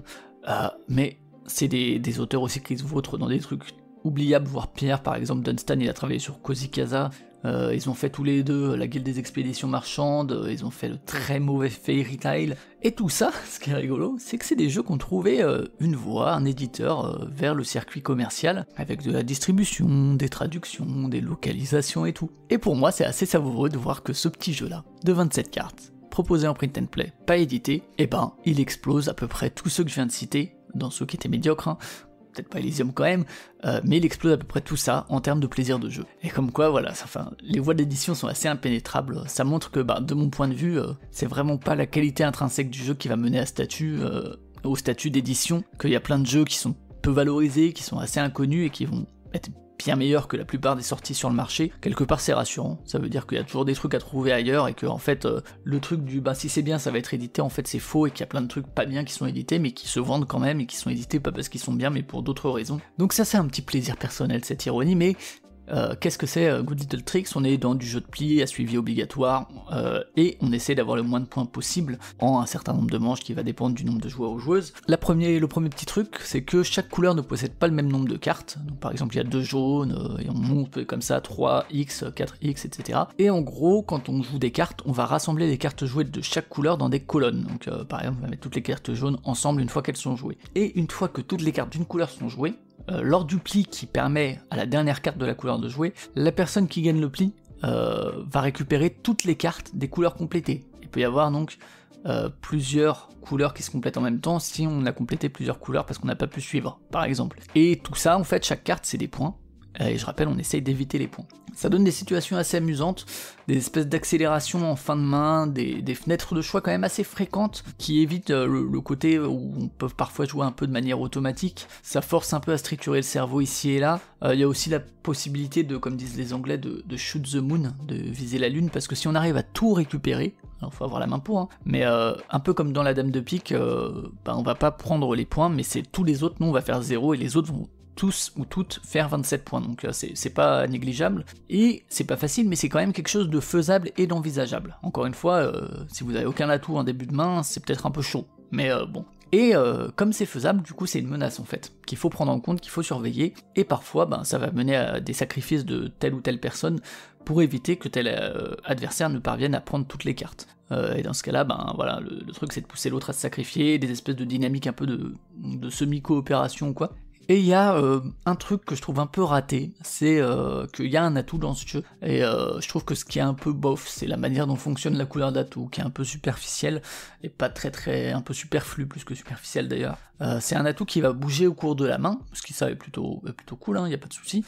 Mais en fait, ce qui va déterminer la couleur d'atout, c'est que c'est toujours alors, je vais essayer d'être clair, c'est toujours la couleur qui possède le moins de cartes et dont toutes les cartes n'ont pas encore été jouées. Donc au début de chaque main ça va être le jaune, parce que les cartes jaunes elles vont pas avoir été toutes jouées, c'est la couleur où il y a moins de cartes, il y en a que 2.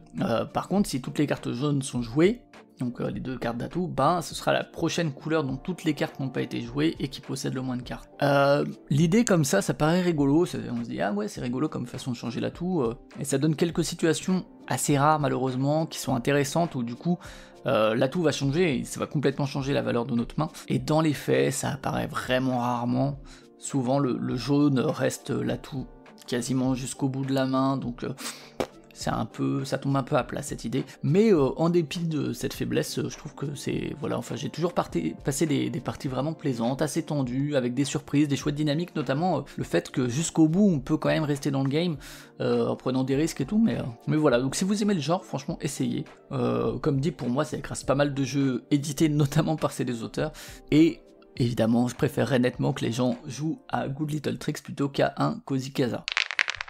Alors celui-ci, je le place un peu comme Far Away, pour des raisons différentes, mais disons que c'est les jeux où je suis surpris de le placer dans cette partie plutôt que dans les c'est pas ouf, d'autant que je suis pas un grand client des autres jeux de l'auteur que j'ai pu essayer, que ce soit Carta Ventura ou dans un autre genre Codex Naturalis, et alors de loin comme ça, à regarder, Knarr il avait pas grand chose pour m'attirer, il a un thème les Vikings qu'on a déjà vu plein de fois, bon les illustrations sont sympas mais voilà, un mélange de mécaniques pas forcément original et qu'on a déjà vu, une durée de partie, enfin ça m'avait l'air très calibré, et qui... Voilà, c'est le genre de jeu qu'on joue et qu'on remplace par le premier jeu venu qui remplit les mêmes cases. Bon voilà, de loin comme ça, et a posteriori, donc en ayant fait plusieurs parties, il y a un peu de ça. Et il y a un peu de ce côté, ouais, bon ok, j'ai déjà joué à ce jeu, mais j'aime bien quand même, il se retrouve là, et du coup, je trouve ça vachement agréable et vachement intéressant de constater tous ces reproches que je fais régulièrement, de constater que... je fais les mêmes reproches à Knarr, mais que je prends quand même du plaisir à mes parties, parce que ça pousse forcément à se questionner sur qu'est-ce qui fait la différence entre celui-ci et ceux que je rejette en bloc tous les mois. Alors attention, parce que je parlais de Far Away, mais c'est un sentiment quasiment inverse de Far Away. En fait, Far Away, il avait une idée forte qui le menait à des lieux pas très intéressants, alors que Knarr, lui, il a pas vraiment d'idée forte, il a des trucs déjà vus, pas très mémorables, mais qui, moi, m'emmènent dans des territoires ludiques où je prends plus de plaisir. Les raisons pour ça, c'est multiples. Déjà, le jeu, il utilise des mécaniques, des dynamiques qui me parlent. Je vous parlais du stop ou encore avec Circus Locatif, moi voilà, tu mets du stop ou encore dans un jeu, en général, je vais accrocher. On est déjà dans de la course, c'est un jeu de course, c'est quelque chose que je préfère en général au truc de collection, ou bien on compte les collections en fin de partie, au nombre de tours fixes ou quoi. C'est pas de généralité évidemment, mais c'est une dynamique qui crée de l'interaction tout de suite et que j'ai tendance à préférer. Ensuite, il y a ce côté où quand on joue une carte, on active toutes les cartes de la couleur qu'on vient de poser. Je crois que c'est un peu Deus qui fonctionne comme ça, et c'est un sentiment de création de moteur que moi j'aime toujours, de essayer d'optimiser un peu son truc, et c'est assez satisfaisant en termes de cascade de trucs, et puis de crescendo. Mais surtout, ce que je retiens et qui vraiment fait la différence pour moi, il y a ce côté de... On transfère en fait le moteur des cartes vers un autre moteur, on détruit presque un moteur au profit du second. Ce second, il est constitué par d'autres cartes qui sont donc les cartes Drakkar qu'on va acquérir grâce à des ressources, et c'est vraiment ça que je retiens, cette dynamique là, et ça amène un certain rythme dans le jeu avec vraiment des petits moments à choisir, un peu comme un déclin à Small World, où on se dit bon ok, j'ai toutes ces cartes, mais tant pis, je vais les sacrifier, j'arriverai plus à optimiser le combo, mais c'est pour acheter cette carte-là qui va optimiser mon autre moteur, et après bon voilà, tout le reste, la récolte des ressources, les éléments de flexibilité, tout ça c'est très très classique, c'est pas extrêmement excitant, c'est vraiment là juste au service de ce double moteur, mais du coup Knarr, ouais, c'est une bonne surprise, et puis surtout ouais, un bon moyen pour moi de me questionner sur les éléments qui vont différencier les jeux que j'apprécie et ceux que j'aime pas. On repart dans les jeux de pli avec un jeu uniquement à 3 qui doit son nom en fait Knaves, Knaves, j'imagine qu'on dit. C'est l'autre façon de nommer les valets, hein, en anglais, vous savez, on peut les appeler jacks, ou les knaves, du coup, je l'ai appris avec ce jeu. Du coup, le nom colle tout à fait, puisqu'en effet, c'est les 4 valets qui sont au cœur du jeu, puisque c'est des cartes qu'il va falloir éviter de récupérer, parce que c'est des points négatifs, alors qu'on essaye plutôt de marquer des points. Sinon, on est dans du jeu où on va viser, je sais plus, c'est 20 points ou quoi, enfin, en tout cas, un certain score pour mettre fin à la partie, et tout bêtement, chaque pli remporté, quelles que soient les cartes qui sont dedans, vaut 1 point, y compris les plis qu'on remportera avec les valets, mais si on gagne des valets, bah, ça nous fait perdre aussi des points, 1, 2, 3 ou 4 selon le valet qu'on prend. Et c'est un mélange du coup entre un bête jeu pli avec atout, et un peu la dame de pique, avec le côté trick avoidance, donc esquive de plis, je sais jamais, on essaye d'éviter des plis, mais du coup il n'y aurait pas que les cœurs ou l'unique dame de pique, il y a vraiment 4 cartes qui font perdre 1, 2, 3 ou 4 points, et du coup c'est pas la même dynamique, parce que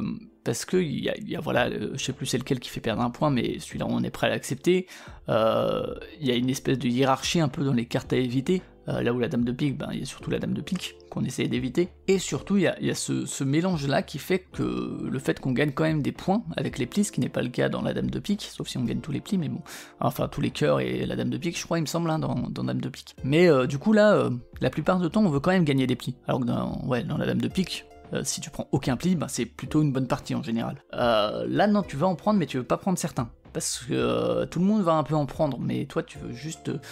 du coup il faut éviter ceux où il y a les valets quoi. Et mine de rien, c'est pas grand chose, mais ça suffit à ajouter une dynamique bien spécifique avec un rythme assez particulier, un peu de prise de risque, et en tout cas moi ça me correspond bien plus en termes de choix que la dame de pique, où je vous en avais parlé il y a quelques mois, mais je trouve qu'on tourne vite à jouer de manière un peu automatique et avec des mêmes structures de main. Ici c'est pas beaucoup plus compliqué que la dame de pique, hein, mais j'ai l'impression que... dans les choix qui nous sont offerts, on est un peu plus souvent sollicité, un peu plus souvent actif, et je trouve que du coup l'ensemble de la partie est aussi moins monotone. Il faut plus faire gaffe un peu à ce qui est joué.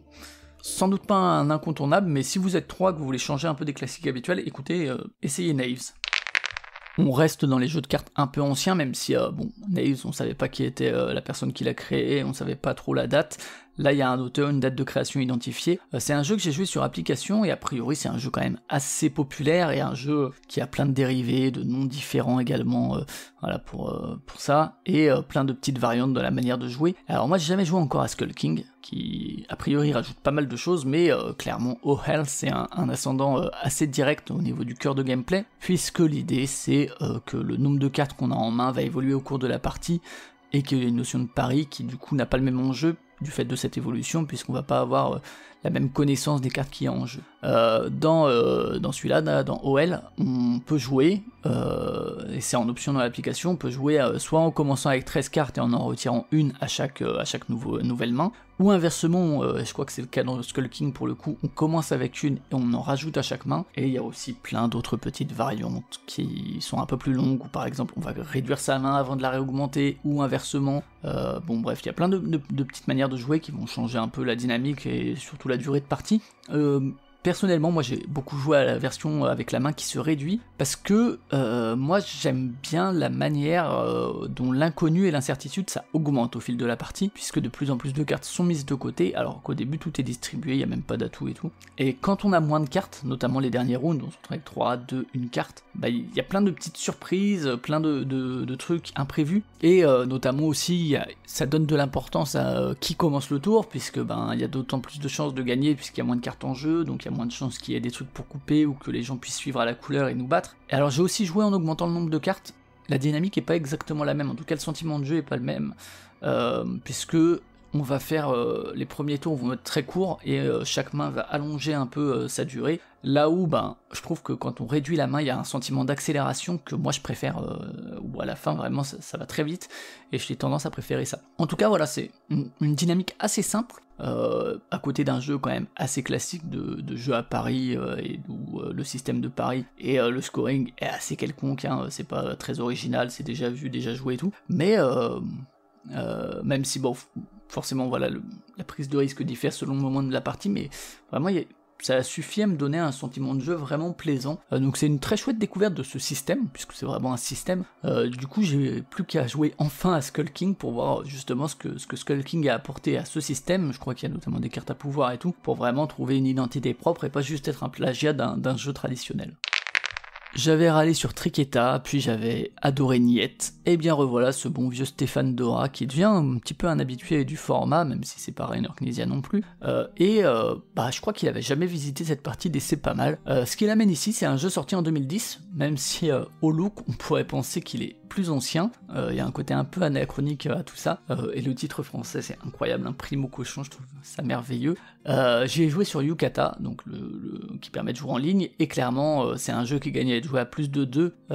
c'est la configuration la principale dans laquelle j'ai joué, qui apporte évidemment un peu plus de contrôle. C'est pas une configuration qui est achetée, mais elle est un peu longuette, et puis je sais pas, mais alors c'est comme pas mal de jeux de Stéphane Dora, que ce soit Niet ou For Sale par exemple, on est dans un système qui a 2 phases en fait à chaque fois, chaque manche entre guillemets est séparée vraiment en 2 phases spécifiques. Alors d'abord on va retourner des tuiles,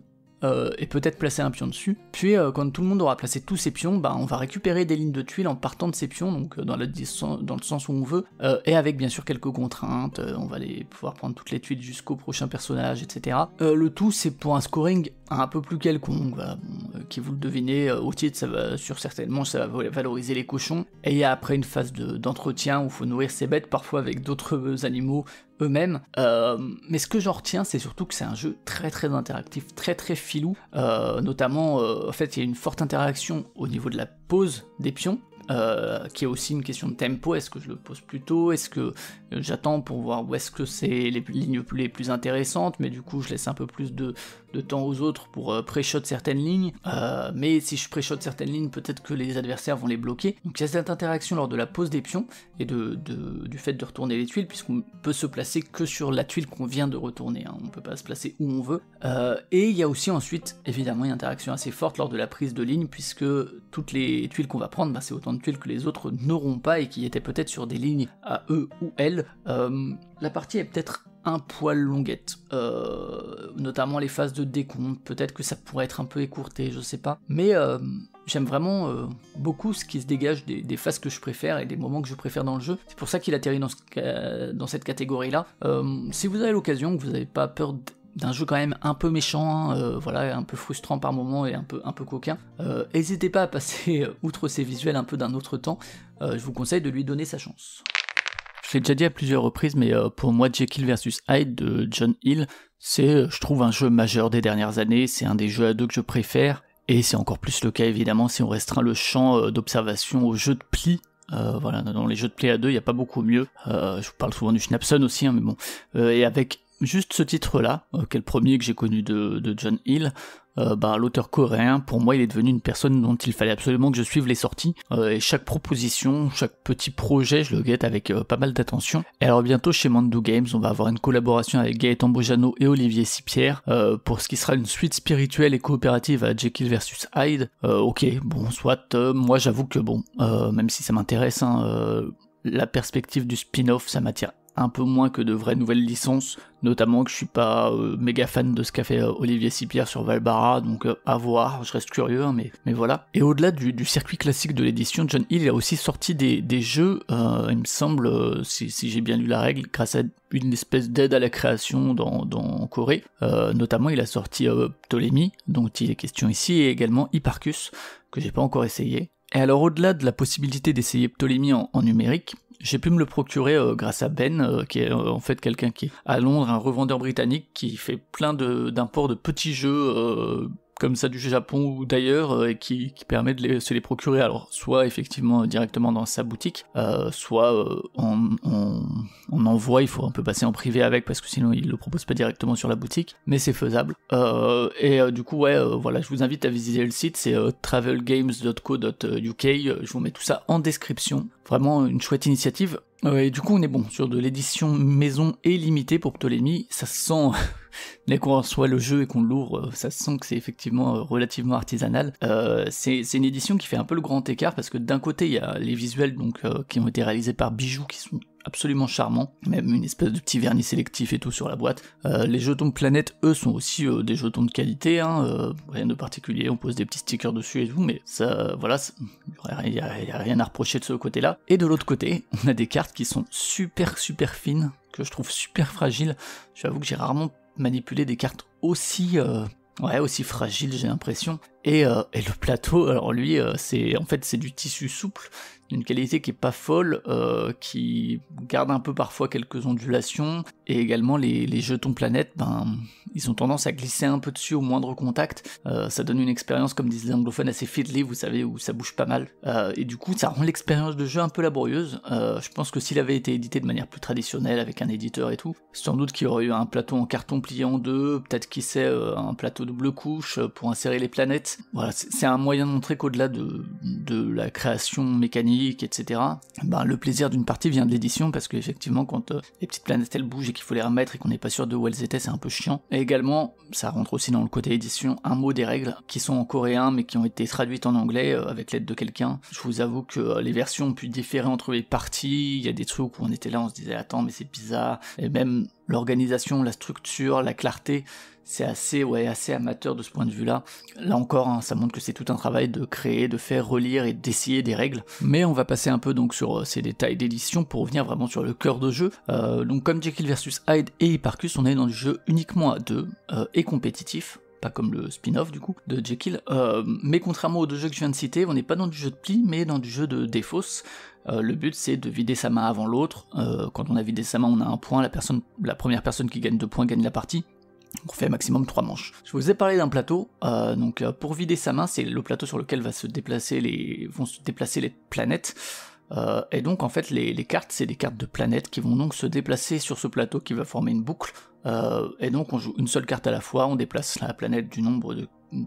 indiqué sur la carte. On a juste la contrainte de ne pas jouer une planète qui a déjà été jouée, et également on a la contrainte que la planète qu'on joue, elle doit arriver plus haut sur le plateau, donc plus loin de la Terre que celle qui a été jouée juste avant. Donc voilà la petite contrainte. Et également il y a un autre truc, c'est que les planètes elles se déplacent pas toutes à la même vitesse. Je vous avoue que quand on découvre le truc, c'est assez opaque. Même s'il y a une petite carte d'aide qui est proposée pour chaque joueur ou joueuse, on est là, on se dit ouf, c'est super chiant à retenir, contrairement à la plupart des jeux de défausse où il y a vraiment une répartition assez standard de cartes. Mais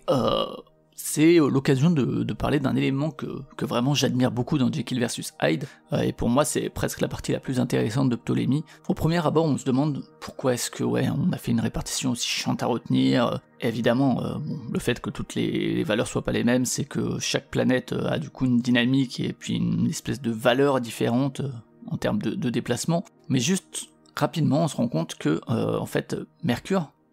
elle se déplace plus, elle permet plus de mouvement, alors que Jupiter ou Saturne, elle se déplace beaucoup moins. Et c'est logique, en fait, il y a un côté très logique, parce que Mercure, elle fait plus vite sa révolution, du coup, elle se déplace plus vite. Et voilà,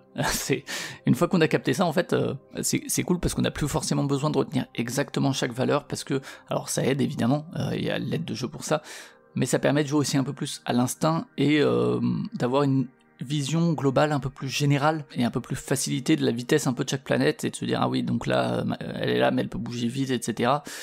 Et ça évite de revenir toujours à l'aide de jeu. Alors c'est un peu moins bluffant que dans Jekyll vs Hyde, mais je trouve que c'est vraiment une intégration thématique très très élégante, en tout cas plus que l'intégration des éclipses, que j'ai l'impression est plus là comme un élément de flexibilité mécanique. Mais ouais, je trouve ça vraiment super comme façon de donner du thème en fait à juste ces cartes-là. Reste que bon, dans la version de base de Ptolémée, j'ai toujours un peu de mal à appréhender le contrôle qu'on peut avoir lors de la partie. Il y a quelques moves qui sont assez évidents, on va essayer de bloquer les cases du haut du plateau pour forcer l'autre à passer, et donc reprendre la main et donc se défausser plus vite. On va aussi essayer de garder une certaine variété de cartes en main, on va essayer d'utiliser les cartes Eclipse, dont je parlais de manière un peu pertinente. mais dans l'absolu j'ai l'impression de pas avoir vraiment de prise sur le jeu, j'ai du mal à me dire que vraiment un choix est meilleur qu'un autre, et bon, les émotions suscitées par le jeu, c'est pas très intense, au point que, ouais, vraiment, au vu des attentes qui étaient suscitées par Jekyll, qui est vraiment un monument dans son genre, et où vraiment la tension est là, et les choix sont omniprésents, là je vous avoue que c'était une sacrée déception. Mais ce qui lui évite la partie des jeux pas ouf, c'est que au-delà de son intégration thématique, qui moi je trouvais vraiment un exemple en la matière, il y a aussi des règles avancées qui sont, je pense, les seules en fait avec lesquelles je vais jouer. Ça modifie un peu la répartition des cartes et du coup la dynamique de la main, notamment on va pas avoir le même nombre de cartes en main, quand on passe on va devoir piocher dans une pioche commune, etc. Les éclipses sont pas là au début, donc ça modifie un petit peu la dynamique du jeu.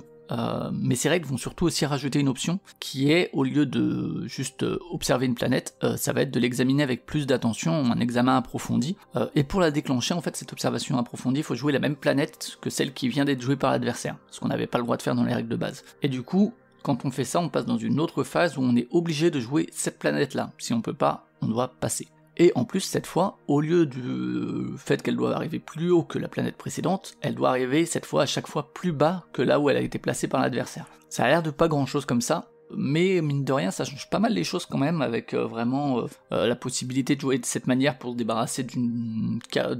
si on a beaucoup de cartes de telle planète dans notre main, ça va permettre de s'en débarrasser, de prendre un peu l'ascendant là-dessus, et il y a aussi le fait que ça donne vraiment un élément de tempo sur lequel on peut avoir la main,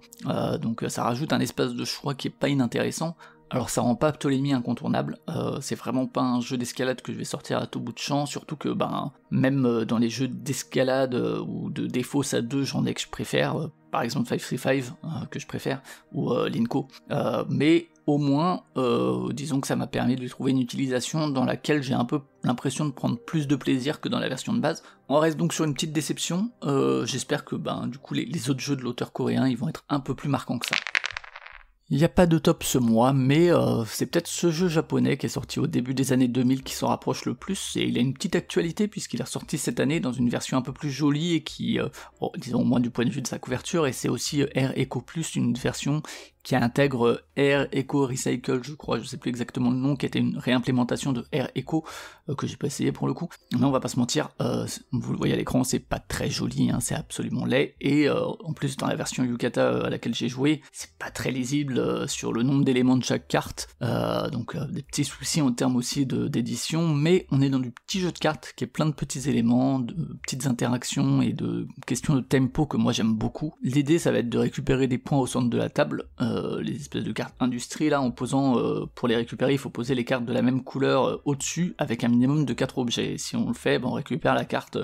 qui est sur le dessus de la pioche, qui vont apporter certains points, de 0 à 5 en passant par -2 également, mais le truc c'est que pour marquer les points, il faut au moins 2 jetons ou cartes de cette couleur là. Donc si je récupère juste le 0 ou juste le 5, ça me fait 0. Et donc ce -2, si on a que le -2, ça va parce que du coup, on marque pas les -2, puisqu'on a que cette carte-là. Mais évidemment, du coup, avoir le 5, donc prendre le 5 c'est plus intéressant que de prendre le 1, mais avoir que le 5 ça sert à rien, parce que là encore, on ne marquera pas les 5 points. Donc voilà, premier petit truc, il faut essayer de naviguer là-dedans pour prendre des trucs, essayer de prendre les plus intéressants, éviter ceux qui nous font perdre des points, évaluer si vraiment ça nous fait perdre des points, qu'est-ce qu'on a à en retirer. Et donc il y a le fait que quand on pose des cartes au-dessus d'un lieu, qu'on récupère ou non le lieu, on va forcément récupérer les cartes qui sont en dessous et qui vont, par certaines règles, augmenter plus ou moins, et il va y en avoir plus ou moins à récupérer. Et du coup, forcément, on va aussi jouer en fonction des cartes qu'il va y avoir à récupérer, que ce soit la couleur des cartes ou leur valeur, ou leur nombre, tout simplement. Parce que selon, peut-être que j'ai envie d'aller là, parce que ça va me permettre de récupérer des cartes qui me permettraient d'avoir 5 points, ou 4 points, mais le truc c'est que si j'en récupère trop, ma main, elle est limitée à 5 cartes. Si j'en ai plus de 5, à la fin de mon tour, je dois me défausser jusqu'à n'en avoir plus que 5. Mais en fait, on les défausse pas dans une défausse commune, on les défausse dans une défausse personnelle, et il faut savoir qu'à la fin de la partie, chaque carte de cette défausse fait perdre un point. Donc il y a quand même cette main contrainte qui fait que j'ai envie de récupérer des cartes pour essayer de trucs, mais je peux pas en récupérer trop, sinon ça me fait perdre des points. Donc voilà, vous le sentez derrière des apparences vraiment toutes simples, parce que le jeu reste, c'est un jeu simple, mais il y a plein de petites conséquences à nos choix, il y a plein de petites décisions à prendre au cours de la partie, on fait des ouvertures aux autres, on essaye de créer des appâts parce qu'on espère récupérer un truc par la suite, on met vraiment plusieurs choses dans la balance sur l'intérêt de telle action à tel moment. C'est vraiment un jeu que j'ai beaucoup aimé, des sensations que moi j'aime bien, je pense que je vais essayer de le récupérer, je sais pas ce que vaut la version Recycle, et puis honnêtement ouais, à voir si effectivement les parties s'enchaînent aussi bien en physique et que c'est pas lassant, parce que c'est aussi le risque avec ces petits jeux là, c'est que voilà, il y a le côté nouveauté, et finalement bah on se lasse un peu et les dynamiques finissent par se répéter, mais si c'est pas le cas, je pense que honnêtement ça pourrait être un jeu qui figure dans les tops à l'avenir. Pour l'instant je le laisse ici, mais voilà, gardez-le à l'esprit, je pense que c'est quand même le jeu que j'ai préféré ce mois-ci. Alors celui-ci je dois en parler depuis Paris et Ludique, où c'est Cyrus qui me l'avait fait découvrir, où j'avais une bonne première impression, mais j'attendais quand même le fait d'en avoir fait plus de parties et dans d'autres configurations pour justement un peu confirmer cette première impression. Alors évidemment faut pas laisser au-delà de la laideur du jeu, c'est pas la même laideur que Air Echo, mais c'est très laid aussi, je crois que c'est fait par intelligence artificielle si je dis pas de bêtises, bon honnêtement il y a quasiment pas d'illustration, c'est vraiment des lettres à l'intérieur desquelles il y a des images qui représentent cette lettre, pour le M monstre par exemple, pour le C chat, mais c'est pas beau, quoi qu'il en soit, et la boîte elle est moche aussi, mais j'avoue que moi le nom de François Romain, donc qui est avec Cédric Comon ici, qui est l'ancien de Repoprod et qui a créé la boîte d'édition Captain Games, mais donc François Romain c'est l'auteur du très très chouette So Clover,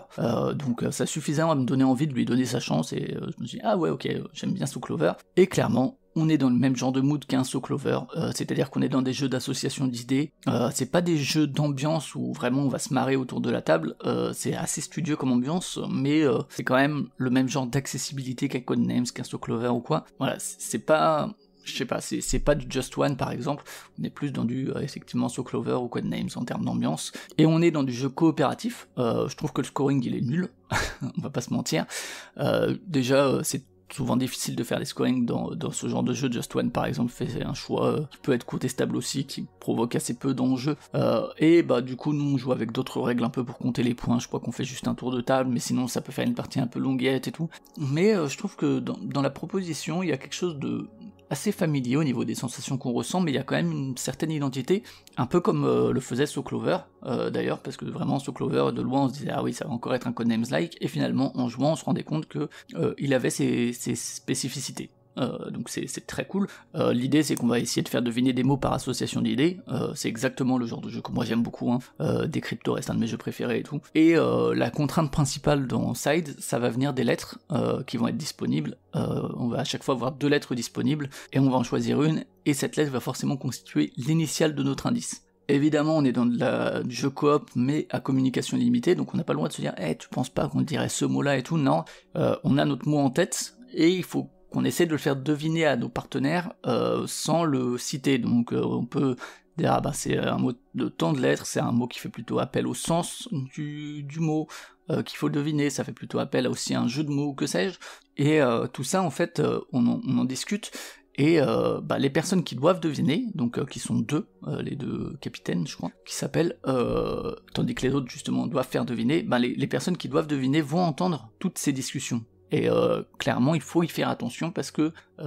ça peut parfois permettre de deviner des mots qui ne sont pas utilisés, qui pourraient constituer des indices, donc ça c'est plutôt chouette. Et alors les premiers tours, ils peuvent laisser un peu de côté, mais petit à petit il y a pas mal de subtilités qui se révèlent, avec par exemple il va y avoir des moves qui vont être plutôt je vais utiliser cette lettre là, non pas parce qu'elle constitue un très bon indice, mais parce que la lettre suivante c'est vraiment un indice qui devrait les mettre sur la voie, qui devrait leur permettre de deviner, donc voilà, travailler plutôt un peu à moyen terme plutôt qu'à très court terme. On peut aussi, et c'est précisé dans la règle, ce qui est assez rare et je trouve ça plutôt cool, organiser les indices déjà donnés. Des fois on se pose la question dans ce genre de jeu, est-ce qu'on peut faire ça ou pas, ou quoi, c'est rarement précisé, là c'est le cas, c'est-à-dire qu'on peut, les règles disent qu'ils n'hésitaient pas à rassembler les trucs par catégorie, par hiérarchie de l'importance de l'indice. Celui-là c'est un indice vraiment, vous savez dans Just One on a souvent ça, on finit par dire celui-là tu ferais mieux de le regarder après, là on peut le faire comme ça, dans Side c'est écrit dans les règles, alors dans Just One ça pourrait s'apparenter un peu de la triche si on veut. Donc ouais, là il y a ça, il y a aussi on peut par exemple mettre une carte à l'envers pour montrer que l'indice qu'on a donné c'est en fait un contraire. Donc ouais, c'est bien d'avoir tous ces éléments là dans les règles de jeu, c'est pas si fréquent. Et moi j'ai fait une partie qui a une progression très très chouette en fait à observer, parmi les gens qui découvraient, c'était que des personnes qui découvraient le jeu, et au début, les personnes autour de la table, bon, c'était un peu l'ennui, les gens étaient dubitatifs, ça avait l'air d'ennuyer pas mal tout le monde, au point que je me disais, bon, tant pis, on va arrêter sinon, et puis ou bien on fait juste un ou deux tours. Alors, en fait, petit à petit, les gens se sont mis dans le jeu, il y a les petites subtilités qui se sont mises en place, avec notamment des discussions des deux côtés de la table en parallèle, de la part des capitaines qui discutaient des indices précédents et de la part des autres qui réfléchissaient aux indices. Il y a aussi eu quelques moments de surprise quand on pensait, et ça arrive fréquemment, quand on pensait avoir le même indice, ah ouais, moi j'ai cet indice avec cette lettre de tant de lettres, ah ouais, moi aussi. Et là, quelqu'un dit son indice et ah, c'était pas ça. Et ouais, c'est vraiment une partie qui m'a bien plu parce que je voyais vraiment, enfin moi j'avais un peu ce regard aussi avec du recul puisque je connaissais le jeu et je voyais vraiment l'évolution de la relation des personnes au jeu sur l'espace seulement d'une partie, c'était assez cool. Je vais finir en disant que j'ai pu essayer aussi à deux joueurs ou joueuses, et c'est un système assez chouette, un feeling un peu à la Codenames Duo ou à Focus, qui sont de très bonnes références pour moi, parce que on va devoir il y a un côté ping-pong, et on doit céder, parfois on doit se priver de certaines choses, on va sacrifier un mot parce que l'autre on pense qu'il a une meilleure idée, ou au contraire, on n'arrive vraiment pas à voir et donc on va utiliser un truc alors que l'autre aurait pu l'utiliser pour nous. C'est un ping-pong assez satisfaisant, là aussi on est dans une ambiance très très studieuse. Évidemment, à plus de personnes, plus de cerveau, ça facilite un peu les choses. Par contre, attention quand même, c'est un jeu qui peut amener au jugement sur les indices donnés, plus que d'autres jeux. Parce que évidemment, quand on connaît le mot à faire deviner, en fait, les indices qu'on donne et l'espèce de constellation d'indices, à côté on se dit ouais mais quand même quoi, c'est clair. En fait, quand on n'a pas l'indice, c'est pas forcément clair. Ou bien telle personne va pas avoir la même référence ou quoi et arrive pas à faire le lien. Un peu comme ça peut être dans Just One, mais Just One crée pas cette tension-là, ce côté un peu jugement. Dans Side, c'était plus le cas. Alors, je sais pas exactement pourquoi, mais en tout cas, ouais, ça peut créer des petites tensions à table, et notamment un sentiment pas très agréable pour les personnes qui arrivent pas à deviner. Voilà, ça c'est quelque chose qui arrive dans d'autres jeux, dans un Time's Up ou quoi, quand on a l'impression d'être nul. C'est clairement un jeu qui va faciliter ce complexe d'infériorité et ce sentiment un peu d'être pas très bon, notamment si les autres sont là à juger le fait qu'effectivement on trouve pas. Donc attention quand même. Donc pour le coup, à vous de voir comment ça marche autour de votre table et avec vos camarades de jeu. Si vraiment c'est trop inconfortable, qu'il y a des gens pas à l'aise, n'hésitez pas à interrompre la partie. Le plus important, c'est quand même que tout le monde se sente à l'aise. Certains jeux le favorisent plus que d'autres. Il est moins marquant que d'autres jeux que je pourrais sortir en mêmes occasions, qu'un Just One qui est plus immédiat, ou qu'un Decrypto, donc je préfère le système, mais en tout cas, partie après partie, c'est rigolo parce qu'autour de moi, j'ai eu des retours assez mitigés ici et là, mais moi, il a trouvé vraiment sa place dans ma ludothèque et sur ma table tout au long de l'été. Allez, on retrouve Corentin Lebras une fois de plus dans cette catégorie. Cette fois, il n'est pas avec Yohan Goupy, il est avec Anthony Perron, à qui on doit notamment Dive, qui est sorti il y a quelques années, qui avait une bonne idée de base, même si j'avais trouvé ça assez dispensable. Alors, clairement, Skate Legend, vous risquez de ne pas en entendre autant parler que Far Away, notamment parce que l'éditeur est aussi moins connu et a moins de puissance marketing, disons, et que Far Away a plus quelque chose à dire et plus quelque chose à proposer, parce que Skate Legend, il a clairement pas la même force de proposition. C'est un stop ou encore, voilà,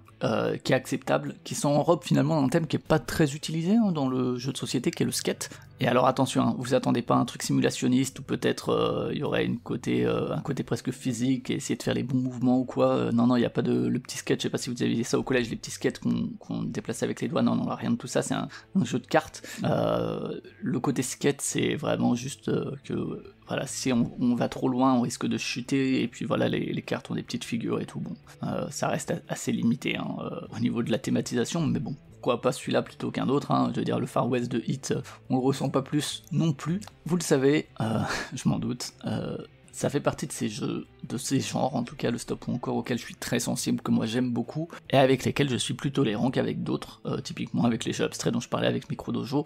Moi c'est mon truc, les stop ou encore, c'est vraiment un de mes genres préférés en termes de sensation de jeu. Et alors Skate Legend, il apporte pas grand chose finalement à ce qui existe déjà, ça se place dans la lignée de ce que j'ai cité, un Hit, un Captain Carcass, en moins direct. Et pour le coup, vous voyez, pour Circus Locati, je disais vraiment, je vais pas remplacer Circus Locati par Hit, je le sortirai pour d'autres raisons, alors que là, clairement, le jeu de Knizia, je le privilégierais toujours à Skate Legend,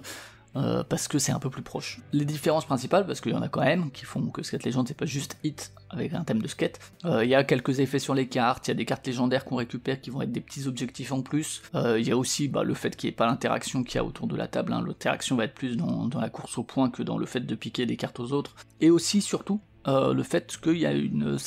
un peu plus de contrôle, puisqu'on a aussi une main de cartes. On peut jouer de notre main à certains moments, donc évidemment on se soumet pas au hasard de la pioche. Pas grand chose à rajouter sur Skate Legends, c'est pas un incontournable du genre. Moi je trouve que la thématisation, alors on est dans du skate, mais avec des skateurs ou skateuses qui ont des masques et tout, je sais pas exactement ce que ça veut représenter, mais en tout cas je trouve que le trait et les couleurs sont plutôt chouettes. Si je dois recommander du stop ou encore, évidemment c'est pas Skate Legends qui va me venir à l'esprit, il va pas marquer l'année, il va pas marquer son genre, il va pas marquer grand chose, mais si vous aimez le genre autant que moi, si vous kiffez le stop ou encore, peut-être une partie de temps en temps, si on vous la propose, vous apprécierez ça. Et on va finir avec un jeu de 2016, et j'avoue que moi en le voyant un peu comme pour Primo Cochon, je pensais pas que c'était un jeu de 2016 en fait, hein. Je l'aurais plutôt placé en fait dans les années 2000, vous savez, 2005, 2007 par là, notamment peut-être du fait des illustrations de Michael Menzel, qui sont un peu datées, qui je trouve, alors ça dépend, mais ça fait un peu plus vieux que ça. Et j'avoue que malgré quelques touches qui trahissent sa décennie de sortie en termes de game design, lorsque j'ai fait ma première partie sur Yukata, j'étais là et je me disais ouais, il y a ce côté jeu allemand des années 2000 un peu, ce qui est pas du tout un point négatif, hein, notamment de mon côté, c'est une période que j'aime plutôt, même si bon, là aussi hein, il y a pas mal de répétitivité et tout en termes de sentiment de jeu, mais voilà, c'est pas grave que ça laisse le goût d'un jeu allemand des années 2000 dans l'absolu. Alors j'ai pu essayer que à 2 aussi, j'avoue que je suis assez curieux d'y jouer à 3 ou 4, je pense que du coup le plateau et la dynamique c'est un peu plus étroit, l'interaction ça doit être un peu plus coquin, un peu plus chaotique aussi. Évidemment à 2 on est dans du chacun son tour avec un peu plus de blocage et tout et un peu plus de contrôle. Et alors ce qui trahit un peu le côté que c'est un jeu de 2016, c'est le côté un peu salade de points, vous savez, où les actions, on va pouvoir marquer des points ici, on va pouvoir avoir des collections à la fin de la partie, on va pouvoir ce genre de truc, avancer sur une piste, ce genre de bidule qui clairement on sent que c'est un jeu de 2016 de ce point de vue là, pas forcément très original, mais l'ensemble ça se rencontre plutôt bien, c'est assez cohérent. Moi c'est notamment aussi j'aime bien le système d'action qui est à base de pioches dans un sac, mais c'est pas la tuile qu'on pioche qu'on va activer, mais une ligne en fait qu'on va pousser un peu comme vous savez dans Labyrinthe, le jeu là enfant que vous avez sûrement déjà joué, pas Labyrinthe le wargame, hein, rien à voir, enfin le card driven. Et donc ces petites tuiles on les pousse, ces petits jetons, et on va activer tous les trucs de la ligne, sauf celui qu'on a chassé du plateau. Et ça va aussi rajouter évidemment des petites contraintes, puisqu'on va plus pouvoir agir sur cette ligne si quelqu'un l'a déjà fait. Je trouve que c'est un bon niveau d'aléatoire, aussi ça crée de l'interaction avec les autres, avec les adversaires. Je trouve que vraiment en fait, le temps de réflexion pour choisir son action, c'est exactement dans la zone que moi j'aime bien. Et puis, bon voilà, j'ai dit qu'il y avait un petit peu ces scories, entre guillemets, du jeu des années 2010, où il y a plein de petits trucs un peu partout, où tu te dis, ah oui, tu pourrais le retirer, ça changerait pas grand-chose. Il y a quand même l'idée des cartes, alors j'ai dit, hein, des fois on peut les utiliser à la fin de la partie pour marquer des points parce qu'on a tant de tuiles de tel type, ce genre de trucs pas très originaux, mais on peut aussi parfois les utiliser en cours de partie, et donc voilà, il y a un peu cette petite hésitation à faire, ce petit choix. Il y a aussi des petits lieux où on peut se placer pour des questions de majorité, mais parfois aussi pour activer des trucs, notamment certains pouvoirs. Et du coup, bon, c'est un mélange qui est pas incontournable, hein. Vous pouvez vous passer de découvrir Ulm et Ulm, je sais pas, en tout cas c'est pas ULM, hein, rien à voir, mais moi c'est une expérience de jeu que j'ai vraiment trouvé agréable, et c'est un équilibre global qui moi me convient très bien. Et l'auteur, donc Günther Burkhardt, j'en avais parlé pour Potato Man, qui n'a absolument rien à voir, mais ouais, avec Ulm, il confirme que c'est un auteur dont j'ai envie de creuser un peu la ludographie, notamment je sais qu'il a fait aussi Zealand, dont j'ai entendu de bons échos ici et là, donc je reste curieux. Voilà, on arrive donc à la fin de cette vidéo, une fois de plus, qui a pris un peu son temps, hein. Vous l'avez vu, hein, les premières vidéos durent à peu près 30 minutes, vous voyez que là je suis plus proche de l'heure et demie. Voilà, je pense que quand même chaque segment reste un peu concentré, et que en plus c'est chapitré, donc j'espère que ça va, vous me dites ça. Donc pas de top, hein, je vous l'ai dit, ce mois-ci malheureusement, mais quand même, vous l'avez vu, hein, des choses assez recommandables, d'autres qui peut-être vont atterrir dans les tops les mois à venir. peut-être même d'autres, qui sait, passeront des déceptions à des choses plutôt pas mal, selon les configurations. Pour ça, n'hésitez pas à suivre les autres formats, notamment l'hebdo jeux de société, où je reviens à chaque fois sur les jeux que j'ai faits, et si mon avis évolue, je le dis là-dedans. Il y a aussi, comme je l'ai dit, d'autres jeux qui restent à confirmer, je pense ici à Robotrick ou à Harvest, où j'ai fait plusieurs parties, où vraiment je sens du potentiel. On le verra, j'ai une liste longue comme ça de jeux dont il faut que je parle, mais dont j'attends un peu une confirmation, ou des affirmations pour en parler. En tout cas, n'hésitez pas, encore une fois, si vous prenez le temps, si vous aimez cette vidéo, à partager tout ça, à mettre les petits pouces, les petits likes qui vont bien et tout ça. Je vous retrouve aussi dans les commentaires pour parler soit de mes choix, que vous soyez ou non d'accord avec, ou de vos découvertes à vous, et peut-être de choses que vous voudriez recommander dans différents genres de jeux de société. Alors on se retrouve normalement dans un mois à peu près, en octobre, fin octobre, début novembre, pour parler des découvertes d'octobre.